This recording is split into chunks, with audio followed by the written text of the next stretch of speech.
Allez, bonjour à tous. Il fait 27 degrés, ce qui est très rare dans les Landes. Hein. Vous savez quand même qu'on est au mois de juillet, le 17. Et bon, bah, c'est pas dans nos habitudes d'avoir 27. On a plutôt 17 là actuellement. Hein. Enfin bon, non, après, par rapport aux Parisiens et tout ce qui est le Grand Nord, quoi, au nord de la Gironde, on est quand même bien. Vous allez voir, là, grosse combi. À votre avis, il se passe quoi? Vous allez voir, ça aurait pu être partout. Hein. Ils auraient pu en avoir dans la cabane du gosse, dans le truc, dans le machin, dans la piscine, dans le... Ça d'ailleurs, là, le bambou, c'est un nid à moustiques. Hein. Je ne lui ai pas dit au monsieur déjà qui me met pénible parce que je ne peux pas mettre mon échelle où j'ai envie. Eh ben non, c'est sous le toit. C'est sous le toit, j'ai un superbe contre-jour, donc on verra ce que ça donne en vidéo. Mais un nid de frelons asiatiques sous le toit, c'est pas une légende, vous allez voir. Je vous en ai déjà montré beaucoup. Faites attention, les ramoneurs, les antennistes, tout ce que vous voulez, les charpentiers, etc. Ça pique. Vous allez voir ça en image. À tout de suite. Bon, allez. Dans la joie et la bonne humeur, je venais de dire au monsieur, non, vous pouvez rester un peu derrière, mais en fin de compte, comment t'expliquer? Il m'a dit, vous êtes sûr du coup? Pas du tout. Bon, tout le monde est parti. Voilà, en fait, c'est le sosie de Bruce Willis. Bon, alors, on n'a quasiment rien à part une tête orange ici. Donc une tête orange, vous savez ce que ça veut dire? Ça veut dire que c'est de l'asiatique. Et regardez, tout discretos, tout méchants qui sont, où c'est qu'ils sont allés se cacher. Alors on va pas passer 2 heures, on va leur mettre une impulsion et on va voir un peu déjà ce que ça donne. Ils sont cachés là-dessous, les coquinous. Vous voyez cette petite tête orange mignonne là? Bah, il n'est pas si mignon que ça. Tiens, regardez ici. Là. Ah bah tiens, maintenant ils sont par 3. Voilà, hop, déjà on va voir un peu ce qui se passe. Parce que bon, c'est un peu qu'il fait chaud. Hein. Et un peu que j'ai toujours pas la combi ventilée. Et là, on va essayer d'aller voir où c'est qu'ils sont allés se cacher. Alors bon, théoriquement, là, c'est des nids de début de saison. Ça va à peu près. Mais pourquoi j'ai pas 3 mains?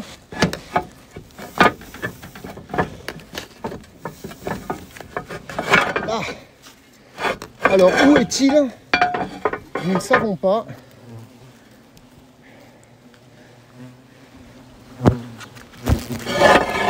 Le frelon asiatique est un grand farceur. Et vous voyez, il est allé loin en plus, hein, juste exprès pour m'embêter. Hein. Bon après, moi ici ça va, hein, je suis calme, hein, c'est assez sympa. J'ai pas de soucis plus que ça. Par contre, je ne vois toujours pas de nid. Et ça m'embête un peu. J'ai l'impression qu'ils viennent un peu de je sais pas où. Ouais, ils viennent de la droite.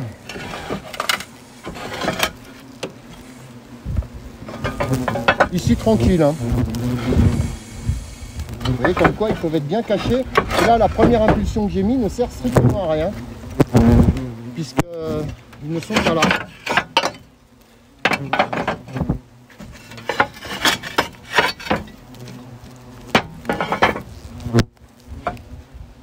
Un petit boulot tranquille. Hein.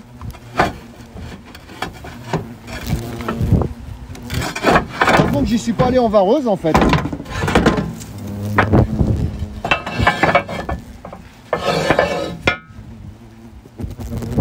Et je les vois pas. Je ne sais pas où ils sont. Quelle bande de coquinous. Ah, ils sont tous à droite là.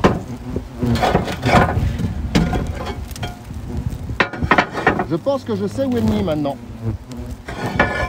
Mais assez farceur hein, quand même. Ah, oh, qu'il est beau! Qu'il est beau le lavabo!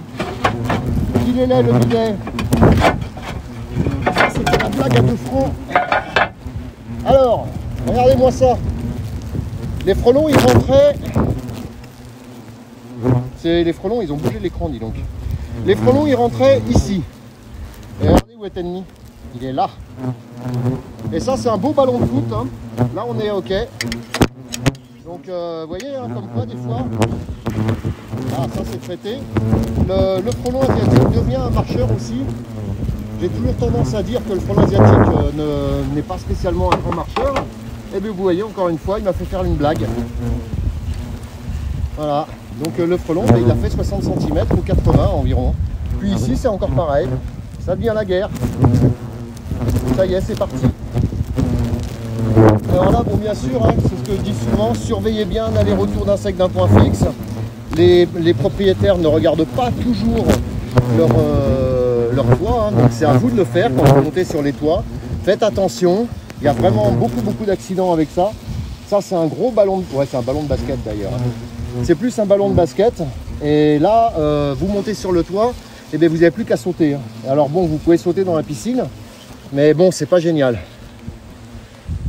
La piscine qui est là-bas d'ailleurs, hein, on la voit un peu sur au milieu. Donc voilà, faites-y gaffe, un beau ballon de foot, ça change un peu. Et puis ce qui m'étonne le plus, c'est qu'il soit rentré par là et qu'il soit allé là-bas.